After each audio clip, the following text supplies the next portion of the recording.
So hey everybody, it's TR back with another edition of From the Cockpit, the first one for 2019, and I am officially back on the road. Yeah! Safety checks are done, just getting ready to leave my dad's house here in Arkansas and head on over towards Colorado. I'm going to be stopping off in Denver for a couple days. On the way I'll probably stop off in Russell, Kansas, just spend an overnight there. So let's get on the road. Yeah, it's always a great feeling to get back on the road after you've been setting for a while. I spent 5 weeks at my dad's. It was actually about 2 weeks longer than I anticipated. But I was waiting for my batteries to come. I did finish my lithium battery install just last Thursday, as a matter of fact. And excited to get those in. Been watching them work a little bit, and they're going to be amazing, I'm sure. Also did a bunch of other maintenance kinds of things as I was hanging around there, plus, you know, just pretty much hanging with my dad. And so that was cool. What's on tap for this summer? Fishing. Lots of fishing. I'm going to be spending some time back in the area around south central Idaho, more specifically the Hasper Fish Hatchery. Then I'll be headed back over to one of my favorite boondocking spots, and that's at the Perch Creek in, well, that's more in eastern Idaho. So one of my goals this summer is to boondock at least 90 days, or dry camp, however you want to call it, camp with no hookups. Now that's not going to be 90 days continuous, okay, because I do have a couple of spots I'm going to be overnighting for a day or three in some campgrounds. But overall this summer, I'm going to try to do 90 days of dry camping, and I got to pay for them batteries somehow, I'll tell you what. Once I get through kicking around in Idaho, I'll be headed up into Montana. I plan on spending a bunch of time in southwest Montana this year. I didn't make it to Montana last year, but I'm going to make it this year. Hopefully, if all things work out. I never try to forecast too far ahead because, you know, stuff happens. But I do plan on spending about 5 or 6 weeks in southwestern Montana. I do have a hard, firm date to be in West Yellowstone, Montana around the 24th of August. I got another wedding to attend. Some close and dear personal friends of mine, their daughter is getting married in West Yellowstone. And she's asked me to do the photos for her wedding. Despite my cautions that first, I'm not a wedding photographer. So not to expect all the classic wedding shots. I have watched a few YouTube videos on wedding photography, and I'll have a checklist made up so I know what I'm supposed to be getting pictures of. But overall, I'm not a wedding photographer, never claimed to be. But she said my photography is good enough, she's not too worried about it, so I'm pretty sure it'll all work out. But then after I leave there, I'm probably going to drop back into eastern Idaho and fish the South Fork of the Snake River for 2 or 3 weeks. I grew up in eastern Idaho, so I know that area really well, and I'm looking forward to getting over on the South Fork. Last year I just had an amazing time fishing. I guess it was 2 years ago over on the South Fork. That's the South Fork of the Snake River. Sometimes I'm not very clear about my destinations, mostly because I'm so used to calling it the South Fork and everybody knowing what I'm talking about. Got a bottle of water rolling around here just a minute.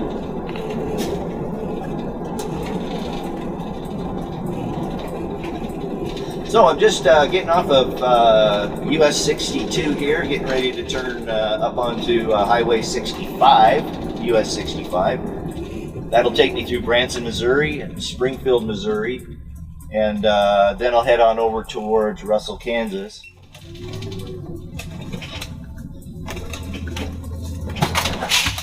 Oh, there goes my bottle of water. So now it's out of reach.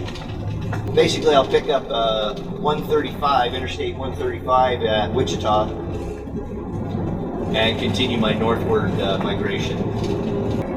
I hate this US 65 for the next 35 or 40 miles. It's nothing but hill climbing. Up and down you go, up and down you go, up and down you go. And so that gets a little tiresome, but you know, overall it's an okay road. It's 4 lanes all the way to Springfield now. So it's just, like I say, up and down, but that's the way Arkansas and a lot of Missouri is that, you know, these Ozarks, there's hardly a straight road anywhere, especially on the area, in the area where my dad lives.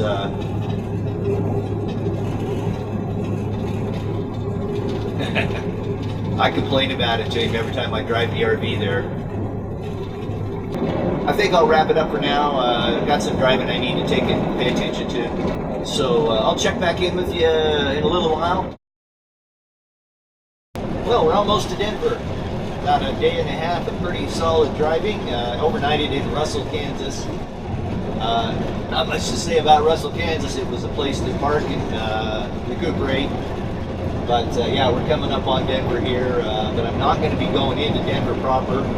Since I'm going to be going north on 25, I'm going to cut the corner and take E470 and pay my license plate toll. No sense in fighting the Denver traffic. I lived there for, well, almost 3 years, actually over 3 years now that I think about it. And I really liked Denver a lot. It was a really great place to live.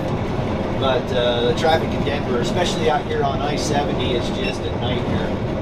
Speaking of I-70, man, I'm telling you what, this road is rougher than rough. Woo! Probably for 60 miles after you cross out of Kansas, and by the way, the roads in Kansas were just smooth and silk.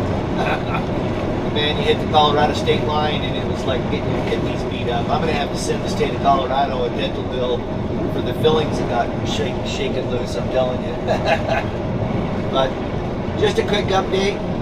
Getting pretty excited now that I'm in Colorado here and starting to recognize the trees and the plants that are growing alongside the road. So I know I'm getting closer to my destination where I want to be. But that'll do it for this update. We'll chat with you later. So hey everybody, GR back with another update on my migration westbound. I'm up here in Wyoming, just went through Rawlins, Wyoming on I-80.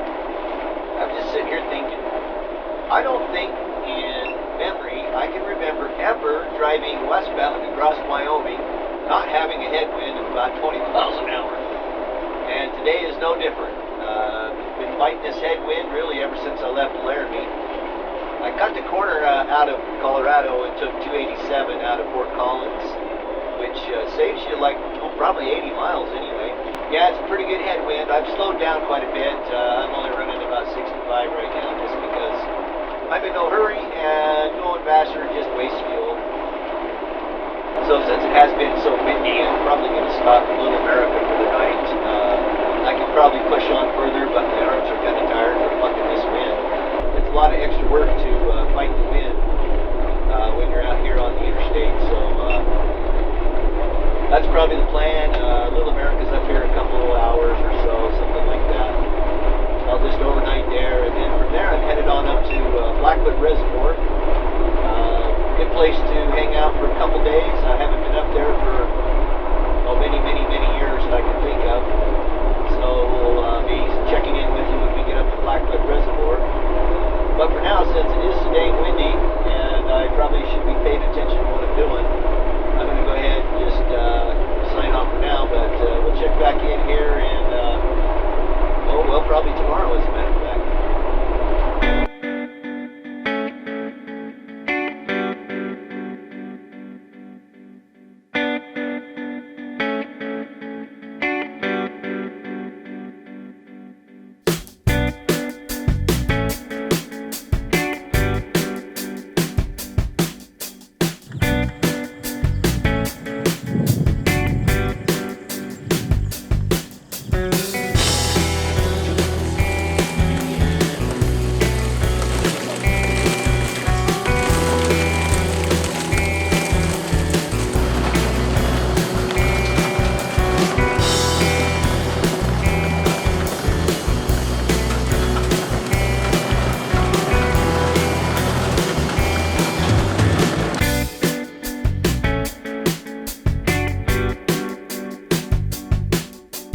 So, starting the 8th day of my summer season, and I'm just leaving the BLM's campground, Blackfoot Reservoir. It's about 10 miles north of Soda Springs, Idaho. Really, really nice campground. Doesn't get a lot of use. Campground hosts were awesome. Actually, one of the campground hosts is a subscriber of mine, so that's part of the reason I went out there. Plus, I hadn't been out to Blackfoot Reservoir for ever and ever and ever, since way before they built the campground. So it was pretty fun, but I got snow for my birthday. Yeah, it snowed Friday and Saturday. I woke up Saturday morning to probably 4 or 5 inches. But the sun came out and melted it off. The typical Idaho spring, you know, snow one day, 80 degrees the next. So I do have an inside dual on this driver's side that keeps leaking air. And so I'm going to actually stop at Soda Springs and see if I can find a tire shop. I think I know one out on the edge of town that can take a look at that for me and get her broke down and see what's going on. I don't want to have that tire go low on me all of a sudden, like out on the interstate or something like that. That could be a real serious situation.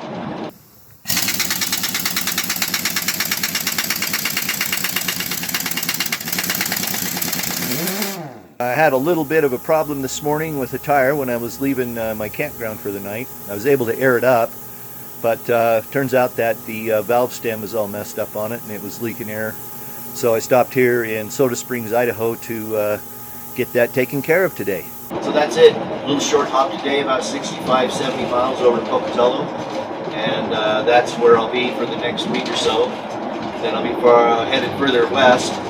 I've got a service appointment to get some service done on the rest of the RV here coming up, well, roughly a week from today. We're still kind of working out the details on that. And then I'll be out to my favorite fishing hole. So I'm not going to show you much of the road between here and Pocatello because there ain't much to see. But for now, I think it's probably time to go and pay attention to the road. So thanks for watching. I do appreciate it. If you like what you're seeing, always love those thumbs up. A lot more travel vlogging to do this summer and some RV how-to videos still to come over the next little while. But that'll do it. Thanks for watching. I do appreciate it. Until we get together the next time.